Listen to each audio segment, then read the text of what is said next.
Halo semuanya, perkenalkan kami dari kelompok 4 Kendali Lingkungan. Pemanasan global telah menjadi masalah lingkungan yang krusial bagi kehidupan di bumi. Salah satu faktor utamanya adalah peningkatan konsentrasi gas rumah kaca di atmosfer, khususnya karbon dioksida atau CO2. Gas ini terlibat dalam siklus karbon dan sangat berperan dalam pemanasan global. Berdasarkan data Kementerian Energi dan Sumber Daya Mineral, emisi gas rumah kaca di Indonesia mencapai 259,1 juta ton CO2 pada tahun 2021. Angka ini diperkirakan akan terus meningkat hingga 334,6 juta ton pada tahun 2030. Sektor-sektor seperti pembangkit listrik berbasis batu bara, kendaraan bermotor, serta industri semen dan baja merupakan kontributor terbesar emisi CO2. Proses pembakaran ini melepaskan emisi gas yang memperburuk perubahan iklim.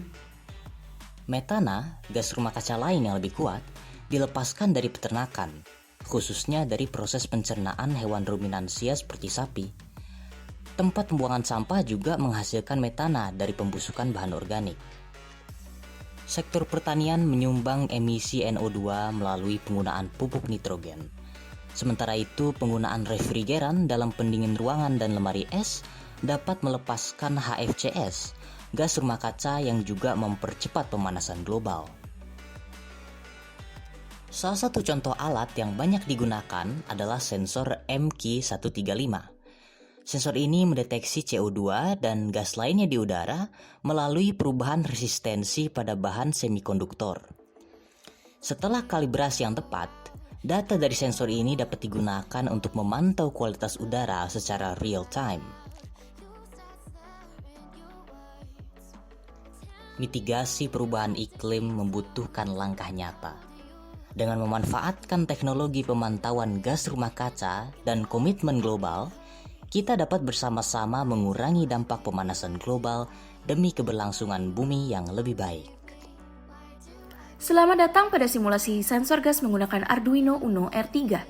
Pada simulasi ini, kita akan melihat bagaimana sensor gas terhubung ke berbagai komponen dan memberikan peringatan saat mendeteksi gas berbahaya. Komponen-komponen yang digunakan antara lain Arduino Uno, LCD display, sensor gas, buzzer, 2 buah LED, dan breadboard. Pada Arduino, pin ground dan 5 volt terhubung ke breadboard untuk memastikan distribusi kelistrikan yang merata.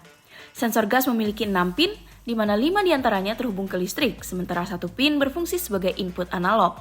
Setiap komponen seperti sensor dan LED membutuhkan resistor untuk mengatur arus. LED dan buzzer dipasang pada pin digital. Berikutnya kita akan membahas kode program yang digunakan. Di sini kita menggunakan library khusus untuk mempermudah pengontrolan komponen. Setelah itu, kita mendefinisikan setiap pin input dan output, seperti sensor gas yang berfungsi sebagai input serta LCD dan buzzer sebagai output. Program ini memastikan bahwa sistem dapat mendeteksi gas dan menampilkan informasi pada LCD serta membunyikan buzzer jika diperlukan. Mari kita lihat cara kerja sistem. Ketika sensor gas mendeteksi adanya gas dalam jumlah yang berlebih, sistem akan menyalakan LED merah, menampilkan pesan gas bocor pada LCD, dan membunyikan buzzer. Jika konsentrasi gas berada dalam batas aman, LED hijau yang akan menyala, dan LCD akan menampilkan gas aman. Sistem ini diperbarui tiap 5 detik untuk terus memantau kondisi. Berikut adalah hasil simulasi dari sistem deteksi kebocoran gas menggunakan Arduino.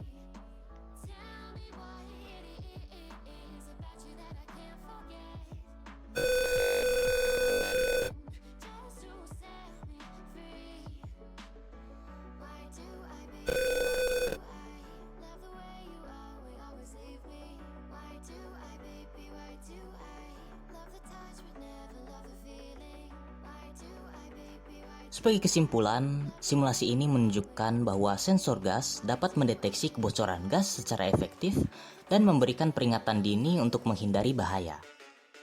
Terima kasih telah menonton.